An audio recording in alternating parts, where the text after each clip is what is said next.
Well, everyone, welcome back to a very exciting episode of the Storybox podcast. Today, my friends, I'm delighted to welcome a therapist.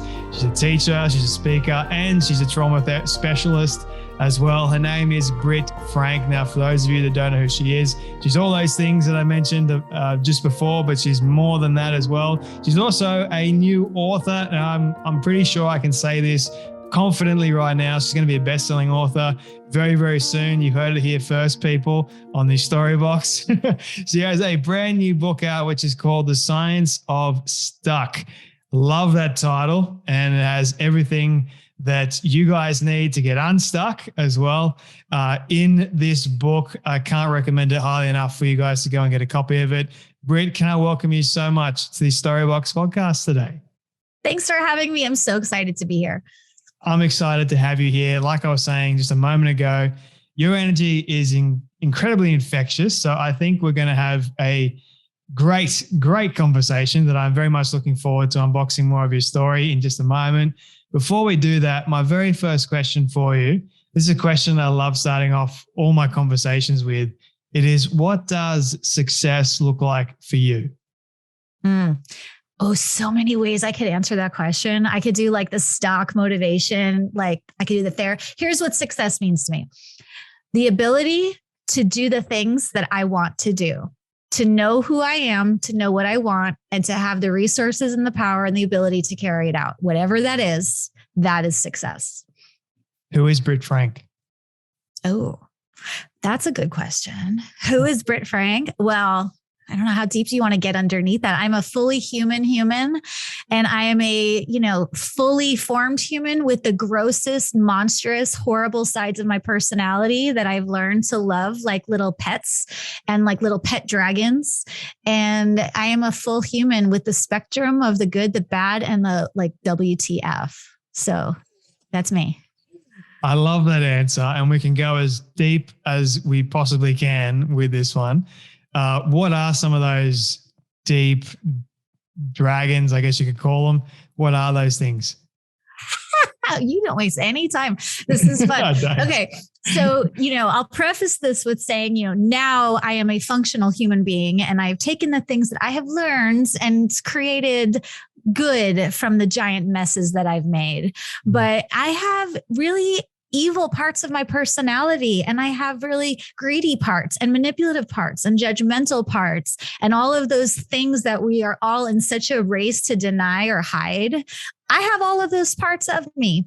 And, when you acknowledge that those parts are in me, they're in you. We all have an inner narcissist. We all have just these inner parts of us that think those horrible thoughts that make us go, oh my God, I didn't just think that wasn't me.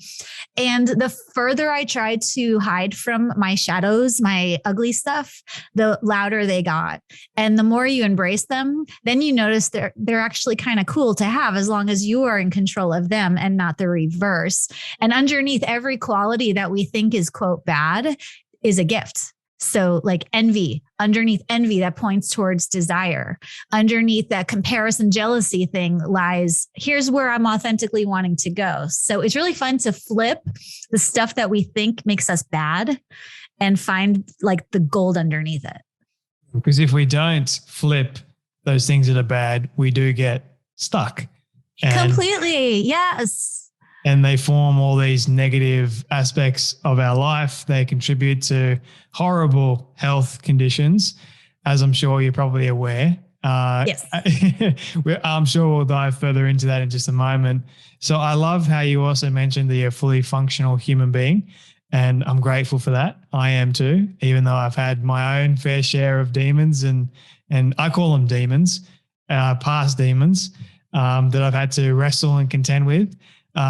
You also, I want to mention for people that you're a drug addict, a love addict, codependent, borderline personality, all those things. How did that all begin for you, if you don't mind me asking? How did having all of my long list of mental illness lists like that, how did that begin? That began in childhood. That began early on when I was in utero. No, I had a life that looked normal. Everything looked fine. And like many people who things look like they're fine, anything that we don't address tends to bite us in the end. And so not having the skills to navigate feelings, not having the tools to navigate my thought life, not understanding that I live in a body and here's how it works. I really noticed once I hit my teens that I wasn't doing okay. I felt like they sent me out of the factory missing a few pieces of the machine. And I'm like, I'm not fully equipped to human. And then, in my 20s, I was already set up for poor decision making. And I really loved drugs. Drugs were wonderful for a while because I could escape all of these painful, unpleasant truths about myself, about my life, about where I come from, about the decisions that I've made. And drugs, what they don't teach you and what they should teach little kids is drugs are awesome before they destroy your life and kill you, because it does work temporarily to hide. It always catches up to you and it never works out in the end. And its addiction is devastating, but it's functional. So I found that all of my suboptimal behaviors were quite functional. And when they stopped being functional, I got better. What sort of drugs are we talking about?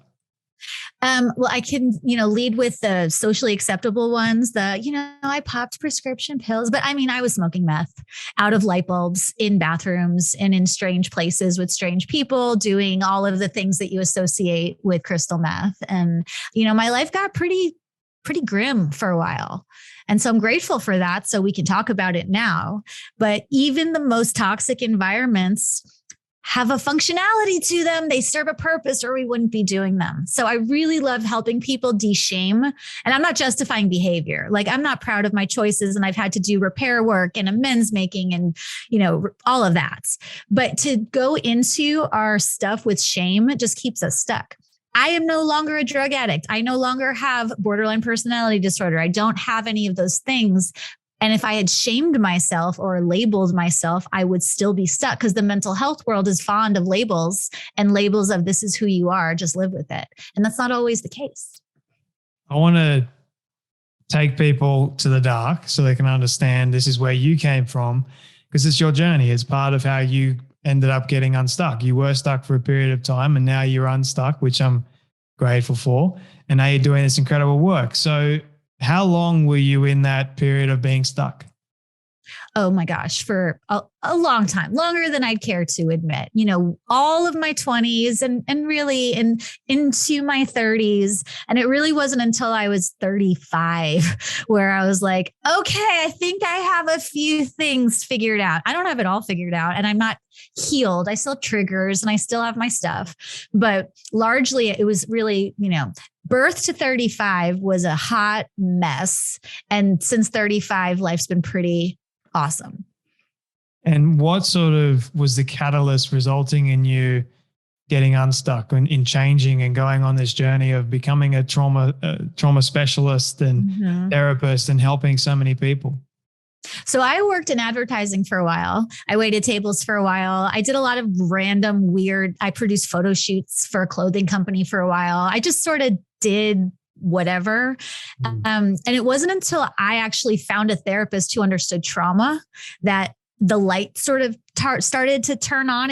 I wish I had a burning bush, God downloaded this incredible revelation to me and then I changed. And it was so not like that. It was more like little flickers of possibility. And so when I finally found my way to accurate help and good help, and I actually started to heal, then I was like, oh my God, everybody needs to know this stuff. And all I wanted to do was read about it and study about it and learn more. And so once I achieved a degree of functionality, I focused my efforts on becoming a therapist. Love that. And what have you learned that trauma is? What is trauma for those people that don't exactly know? What's your understanding of trauma? Yeah. And trauma has become sort of trendy lately and it's a buzzword. So now everyone is like, I have trauma and that's why I can't do this. I'm like, no, you're just kind of whatever. That's why you're not doing this. But we all have trauma to a degree. And that's important to know. Trauma is not a illness. Trauma is not a permanent state of, here's your brain. Now it's traumatized. Now this is who you are forever. Trauma is like indigestion of the brain. So anything, you don't have to have a horrible childhood or have been abused or assaulted to have trauma. Anything that our brain doesn't metabolize and digest will create symptoms like anxiety and panic and depression and addiction and all of those things. But those aren't mental illnesses. They're trauma responses from the body. So trauma is anything that's too much, too fast, too soon, or not enough. That doesn't mean everything is going to traumatize us. I'm not like, we're all walking around in these victim state where everything is going to traumatize us. But any experience has the potential to traumatize us because our brains do what they do automatically. And if my brain thinks that something is unsafe or something was too much, logically, I know it wasn't. But neurologically, if my brain decides I don't like that, I'm going to experience trauma. So we all have it to a degree. Varying degrees of severity.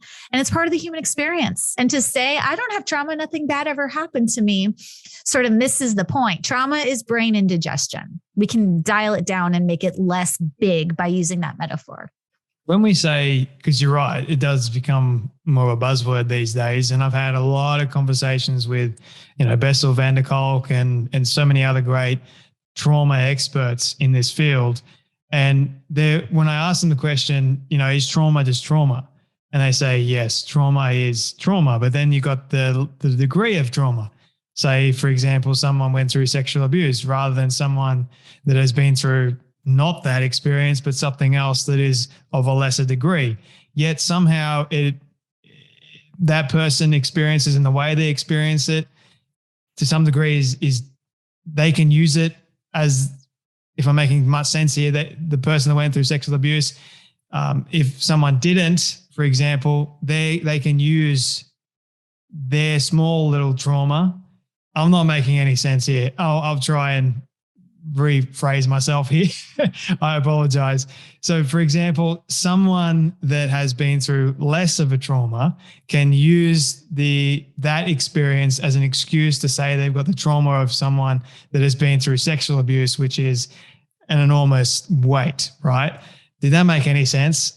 It does. And as somebody who is a sexual abuse survivor, both in childhood and assault in, adulthood, trauma is never an excuse for anything. I have a great deal of compassion as somebody who has survived that particular type of trauma. But that doesn't mean I get to say, oh, sorry, I'm going to be a jerk because I have this trauma.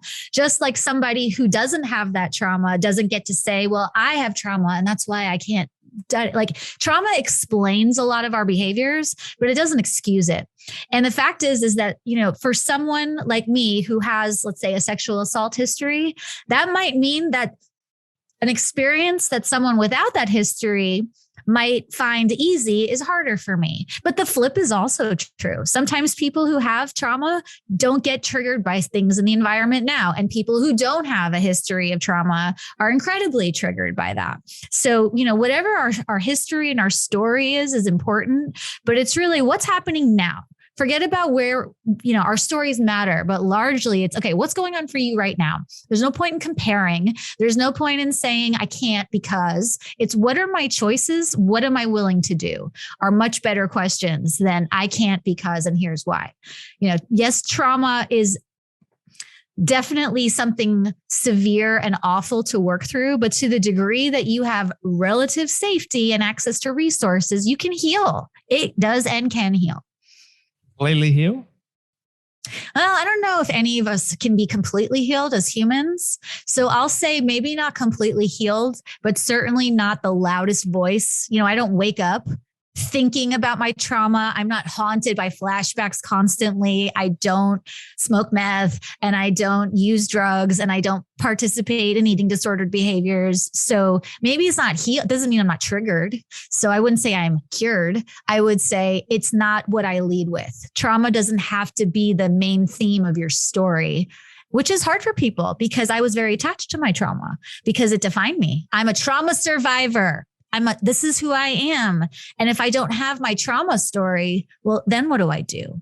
And so it was like letting go of a really destructive blankie to put that identity down and say, oh my gosh, the idea of healing was very threatening to me. So it's important to know that we should all just heal. Well, healing is scary because then you have to cultivate your own sense of who am I aside from the story? Who am I? Yes, the story happened. Yes, it's part of who I am. It's part of my experience, but do I want to lead with it? I don't. It's, I'm happy to share about it, but it doesn't define every second of my day. And this is me, like they're quite happy to say I've got trauma, but they won't share exactly what that trauma is or was because it's vulnerable and it's scary to be vulnerable. It takes a lot of courage to be vulnerable, and they don't want other people knowing what they've been through because there could be judgment, there could be shame as a result of that, and they don't want to have any of that. And yet they use it as a crutch or an excuse, but that just makes them get stuck, doesn't it? It does. And it's tough because, you have to, as humans, we have to have compassion on the trauma problem because it's real and it's severe and it's awful, especially it's awful. And again, assuming that you have relative safety and you have access to resources, because some people don't. Some people, trauma healing isn't even an option because of a variety of factors. But assuming that you have the choice to heal, if you choose not to, that's fine. I'm not here to tell someone they have to heal, but don't sit there and think this is just who I am, because that's biologically inaccurate. And Bessel van der Kolk, who I love, and he says this, we become experts at hiding from who we are and what we know. And I think whether or not you have high level trauma, the fundamental task of motivation, of getting past procrastination, of living your best life is, will you be honest with yourself about yourself? And if the answer to that is no, you're going to get stuck and you're going to stay stuck. Yeah, I'm going to get honest with yourself. Yeah, it's hard, I'm not saying that, I'm not saying I don't want people to think that I'm being not compassionate by saying all those things, because I was exactly where a lot of people might be. And I wasn't being compassionate to myself. I would beat myself up for a lot of dumb reasons, and I couldn't figure out why. Like I knew something was wrong, but I didn't know exactly what was wrong with me.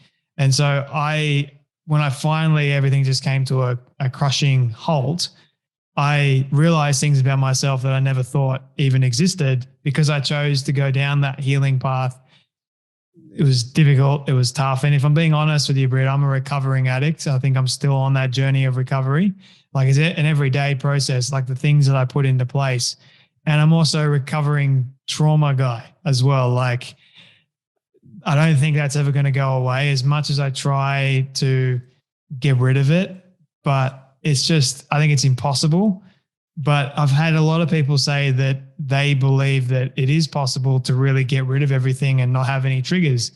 Do you think that we can get to a place where we're not triggered anymore? And thank you for sharing, fellow trauma survivor, fellow addict. I don't think being human allows us to never be triggered by anything. I think the only way to not be triggered by anything is to do some serious spiritual bypassing, which goes back to the honesty issue. If you're really being honest about yourself, never getting triggered, really? Like, I don't expect people to necessarily have as many triggers as, like, I'm triggered a lot. I manage them, but I get triggered a lot. But to say that you're never triggered by anything, I would say, really? Well, if that works for you, cool, like you do you.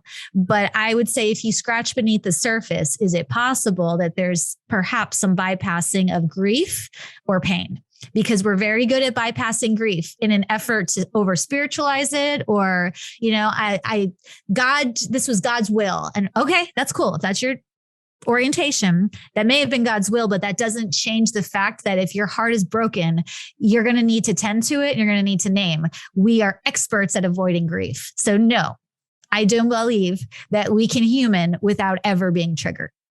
What's I think you mentioned some of the reasons why we avoid pain and grief ultimately. But what are some other main reasons that a lot of people avoid pain, avoid the healing journey, avoid the truth? So I have a section in my book where, if you don't identify the benefits to staying stuck, whether it's in an addiction or a bad habit or whatever the thing is, staying unhealthy, staying in trauma, staying in an unhealed space allows you to become comfortable. It allows you to stay small. And if you stay small, you don't have to risk fear of failure. You don't have to risk social rejection. If you never start a business, you never have to risk financial resources. And success is really threatening because your relationships are all going to change. Misery loves company, but success can be very lonely. And so people will often unconsciously sabotage. I don't like that word, but they'll sabotage themselves because the change process requires everything to, everything has to change. And all change, even positive change, involves pain and loss to a degree.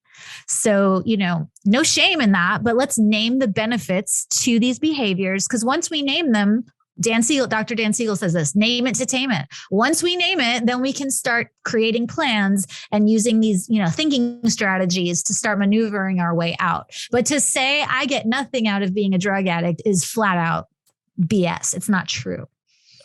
How can we help someone remove shame? Well, coming on, and talking to you and outing myself as, I have all these monsters in the closet of my psyche and here are the drugs that I did. That's how I show up in the world as, my effort to help reduce shame.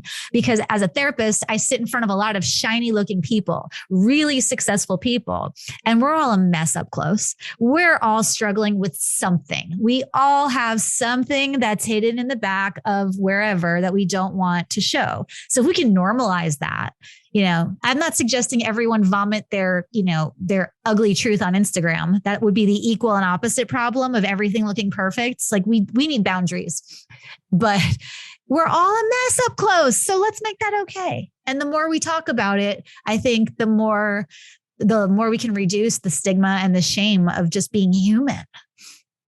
I've realized that when I share something on here, I might be petrified to actually share it. But after I have shared it, I feel a sense of release and calmness, and I feel like vindication in a way as I've shared it. And I guess it depends on who I feel comfortable with sharing it with. For example, like sexual abuse as a young kid, not understanding what that does as a guy, another guy sexually abusing you. It's a lot of questions that come up. But this all leads me to my next question is, if someone doesn't know what's going on with them, they know that something is not right, what kind of questions can you help someone ask for themselves first? They're going to get them started on this healing journey.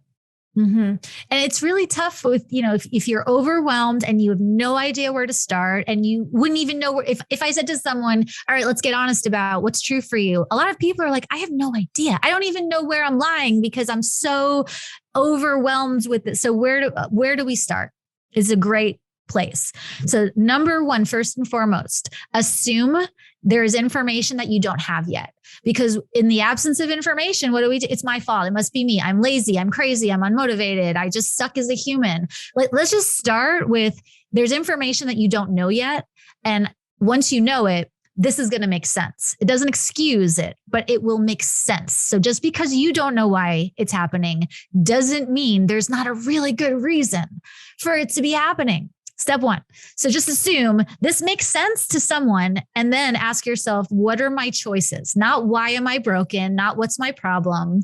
It's what are my actual choices? What are my resources? Not everyone has access to therapy, but if you do, put that on the list. So step one, right, is there's information that I don't have. I am not crazy. There's no such thing as a crazy person. There is no such thing as a crazy person. Step two, what are my choices? And then step three, of those choices, what am I willing to do today? What am I willing to do today? And we skip that because it's so small and it seems so like insignificant and stupid. But that one is really powerful. If you make a list of 10 choices and ask yourself, what are you willing to do today? The likelihood that you're going to pick something is pretty high. And it only takes a micro shift forward to keep you out of stuck. Like once stuck is over, the second you make a move in any direction, no matter how small. So just do something, pick anything. And that's where we start. You're not crazy. I love that. Yeah. No one's crazy. No one's crazy. I think understanding that is extremely helpful. I also like how you mentioned we're all human. We're on a human experience. A friend of mine has a book. I don't know if you've heard of this. She's also another trauma therapist. You're Not Broken. And it's a beautiful, beautiful book on trauma. But she encourages people to understand that you might have had, I guess, some broken experiences, but that doesn't necessarily mean that you yourself are a broken person. And I love crazy. I haven't heard of that book, but I'm going to need to get it. And I mean, I understand what my grandmother was literally taken by the men in white coats, and put in the hospital and given shock therapy. And I've worked inpatient, severe mental illness. But if you get up close enough, all of those symptoms make sense. They're not good. And they're not like, I'm not saying, yay, this is just, we should accept it, but there's no such thing as crazy. All behavior makes sense in context, even if we don't know the full context. So no, you are not crazy, and broken is the wrong word, because as long as you're here and you're alive and you're breathing, you're still going. And so there's no such thing as a broken person or a crazy person. Injured, yes. Messy, sure, but not broken. And my grandmother actually had shock therapy. She had bipolar disorder. And so doctors didn't really understand what was going on with her. So the question I think that needs to be asked, and Gabor Mate talks about it, is what happened to you? Like, that's a big question that needs to be asked. And if more and more people start asking that question to themselves or to another person, it might bring out a lot of answers, like a lot of reasons to why this person's behavior is the way that it is. Yes, without excusing it. And I have to say this over and over, right? Explanation is not a synonym for an excuse. And the what happened to you question is, and I love his work so much. The what happened to you question gets dicey, gets sticky, because not everyone, I've blocked out half my childhood. I actually don't know the full extent of what happened to me. So if you don't know what happened to you, start by assuming something happened to you. You don't have to go hunt for memories. You don't have to do hypno and go back and do a childhood regression and figure it out, but just assume. If your life is not working, if you feel like your relationships are a disaster and your habits are, just assume. If you don't know what happened, something happened. And let's start there. And starting with I don't know what it was, but something happened. And then get back to, what are my choices? What am I willing to do? And am I willing to stay honest with myself about myself? What would you say for you, Britt, has been the most vulnerable moment in your life, or even writing this new book? In my life, there have been so many cringy, just like face palm, I don't want to think about them kind of moments. I don't know if I could identify a standout one. The cringy moment writing the book was really outing myself, because I present, I went to a nice university and I have a lovely therapy practice and I'm a good person.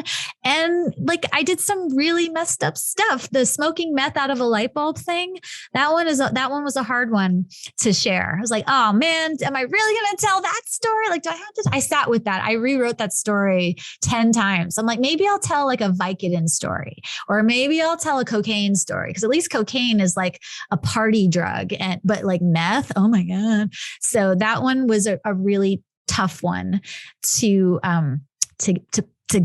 get out there, but I did, and I don't regret it. And I'm glad I did. Why did you decide to put it in there? Because it's true. It's the truth. It's like, if I'm going to sit here and just like rant and rave about, we have to get honest with ourselves about ourselves, I have to practice what I preach. And my most shamey things, I have to lead with that. I cannot do this work and sit in my therapist chair if I'm not willing to lead with honesty and vulnerability. I don't like love it. And I'll get off this call and have a monster vulnerability hangover, but it's okay. And I know from experience, I won't die and it'll be fine. So if we're going to do the work, we have to do the work. Well, I for one appreciate your vulnerability, and I kind of did a similar thing with my book. I'm like, I wrote the first version and it was a dumbed down version of the story. And I'm like, hang on a minute. All right, let's do this. And it was one of the most painful things I've ever had to endure, but I'm glad that I did it in the end. And I don't even know how people are going to react to the story, to be honest with you, but I'm confident that I said what I needed to say. And I just hope and pray that it helps someone in some way, shape or form, heal.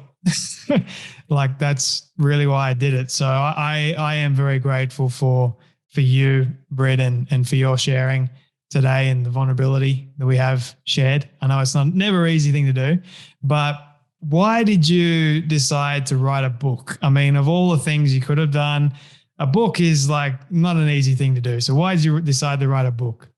Well, that's been a childhood dream. Like when I was escaping from my trauma, it was always into books, or I would imagine myself someday writing a book. But why this book? This is the book. I mean, really, like, oh, thank God for dissociation. It is the childhood superpower, and books allow us to do that. This book is the book that I needed when I started. Like I love deep diving and I love exploring the research and getting into the mix. But when I was really like up in it, I needed just quick, basic, non-clinical language. Like somebody just break this down for me in a really easy way. I don't need to know the theory. I don't need to like, just what do I do? What is going on and what do I do? I needed like driver's ed for the brain.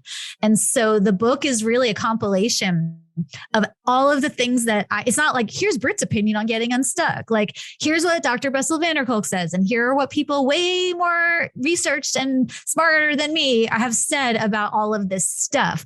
So it's like a Cliff's Notes guide. Like it's a curation of every single thing that I read, that I've learned, and that I've seen as a therapist that's been helpful. And, you know, you can do the skimming kind of thing, or you can, you know, I've left enough breadcrumbs and trails to go down. If you want a deep dive, it's there. But really, it's just like a let's get in and let's get going as fast as humanly possible. And it was really personal. So I'm really, really happy that it exists now. I mean, I don't get it. I'm not 21 with that book in my hands, but someone hopefully is. And so it's really a labor of love. Well, I'm 25 at the moment, so I think I need the book. It was very helpful for me. So I get to benefit from it. And I'm sure another 21-year-old that is listening to this does get to benefit from it too. But having said all this, Britt, for you and your story, what do you love the most about yourself and your story now? Oh, these are such great questions. And you're so much more functional at 25 than I was. Can I just say, I have like one of my little icky parts of me that's like, God damn it. Like he's doing this at 25. Like, oh my God, what's wrong with it? And it's fine. Like I can see her and hear her in the back of my head and it's all good. What do I love about my story? I love that I live to see this side of the story, because this side of the story is so much fun. I'm so happy I stayed alive through all of that. I'm so happy I hung in there and that I didn't just say like, screw it, because I feel like I have a full narrative now, like, and the ending isn't terrible. And so I love that my story shifted and pivoted. And now I'm here to say like, okay, this, I went just enough to the edge of, I won't say insanity because there's no such thing as crazy, but I went just to the edge without falling over so I could come back and like report, like, here's what's going on. So I really love that about my story. What do I love most about myself? Yep. I like to think that I'm not totally full of crap. I mean, I have my moments, but I feel like I'm generally a pretty like, this is me, this is who I am. And I don't walk around under a shame cloud. I mean, I have those moments, of course, everyone does, but generally I don't walk around hating myself. And the thing I like most about myself is that I don't have to hate myself, even with all of the things that I've done. I love that answer, actually. And yeah, I'm just reminiscing on it. like thinking about it. But for those people that want to learn more about your work, Britt, and get the science of Stuck, where can they go? So I spend way too much time on Instagram. So come say hello on Instagram, where I dissociate and numb out and keep myself stuck by over scrolling. But I'm there and I post about mental health and trauma and getting unstuck. And it's just my name, @Britt Frank. And so that's the best place to find me. And the book you can buy wherever books are sold. I'll make sure everyone knows where to get a copy of the book. Got a couple more questions for you, Britt, if you don't mind. I don't mind. But I know I asked you what you love the most about yourself, but are there any things that you hate about yourself?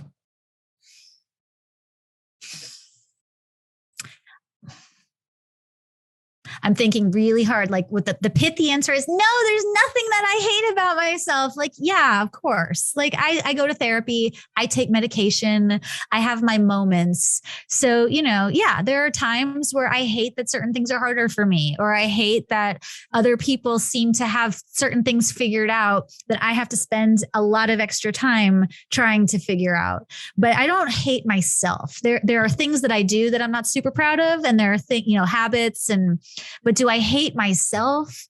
No, I hate some of the behaviors. I hate some of the choices, and I hate some of the struggles, but I really don't hate I know that's not a popular thing to say, like, oh my, and it's not from a narcissistic, egoic place, but it's like hating myself kept me stuck. I tried it. It didn't work. I was really good at hating on myself. So I really don't. There's a victim mentality, right? Hating myself. And again, victim mentality is so different than being victimized. Like if you have a trauma, you've been victimized. Like if you have child abuse, you were victimized. If you have assault, you've been victimized. But you can be victimized and not live in that victim state. And I'm really big on not letting the stories that happen to us be the things that define us. Like, no, thank you. Like alchemize that stuff, take all of it and flip it. So yeah, I'm not a fan of, you can own that you were victimized without living in that victim state. Yeah. Dr. Edith Eger, who is another, I got to speak to her, and she said that very same line to me. You were victimized.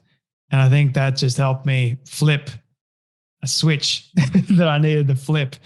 And it just made sense, because I think I was playing in that present point in my life. I was playing the victim, and I wanted to think that this could be, it wasn't good. So I'm glad that she said that to me. And I know I'm only 25, but I've been on a wild journey, Britt, and I'm grateful that I'm still here too, because I probably wouldn't be if it wasn't for the journey, but that's another story. I want to read your story, and I want to read your book so much, but I'll say about the victim thing real quick, because I loved being a victim. I had a really hard time with that, because if I'm a victim, then I get to be taken care of. And I forget about drugs, being a victim and having someone come rescue me. Oh, that is so compelling, and it's so addicting. And I think that was the hardest addiction to break, even more than any of the other things, was saying, no one is coming to rescue me. The only way to adult is to take ownership of, this is my life and I am in charge. Oh my God, that was so hard. So I had to take my victim mentality and say goodbye to it, because it really was something I clung to harder than almost anything else. So I get it, but it's not helpful. I would play the victim, and then I would try and help someone else that is playing the victim, and I would try and be the hero, because they would play the victim, and I thought that I could help them not play the victim anymore, even though I was playing the victim. So it's a mess. It's a crazy mess. Yeah. Don't do it. Just try not to do it. And if you're doing it, no shame. You don't have to stay there. Yeah, very good. Britt, 2 quick final questions for you, if you don't mind. This is a question that one of my other guests actually gave to me, so I can't take credit for it. But what is the plot currently? So let me rephrase it. What is the current plot that you are in the middle of in your current story? Oh, the plot line. Okay. So my story has existed in a very contained, small, I've been working on the book for, almost 5 years of gathering. And it's been like and I'm in my office doing therapy behind closed doors. So I'm at the point of the story where I'm talking. Holy crap. I'm saying the things. So that's the plot. The plot has turned into, and then she turned around and started talking loudly to people. Like that book is out in the world now. Like the words are on paper, they're printed, and they're out there. And we'll see what happens next. Exciting times. I can't wait to see what you do next. Is there another book in you think? I would love to write an entire book on really learning how to love the parts of ourselves that we hate, and really diving into the idea of shadow work and really bringing home and integrating all of these things that we think we have to hide. I could go on for hundreds of pages about that. So I would love to be able to write a book about shadow intelligence. That's another conversation for another time. That'd be a lot of fun to do. This is my all-time favorite question. I love asking all my guests at the very end. It is a hypothetical one, but I want you to imagine with me for a moment that you've been able to reach the age of 100. All your friends and your family have decided to put together a film for you of everything you've ever said and everything you've ever done. Don't ask me how in the world they got it all. We'll call it magic for the sake of argument, but they've been able to get it and show it to you on your 100th birthday. What do you want that film to say and to show about your life? Man, I wouldn't want to have to watch every moment that everything I've ever said. What would I want to say about my life? That I would love to be 100 years old and look at my life and be like, I lived my life. I didn't live your life. I didn't live the life I was supposed to live, or that I should have lived, or that was safe to live. I lived my life. That would be really cool to be able to say. The perfect send-off message. Britt Frank, thank you so much for your time today. Thank you so much for your grace, your empathy, your kindness towards me and to my audience as well. And thank you for joining me on the Storybox podcast. Thanks for having me.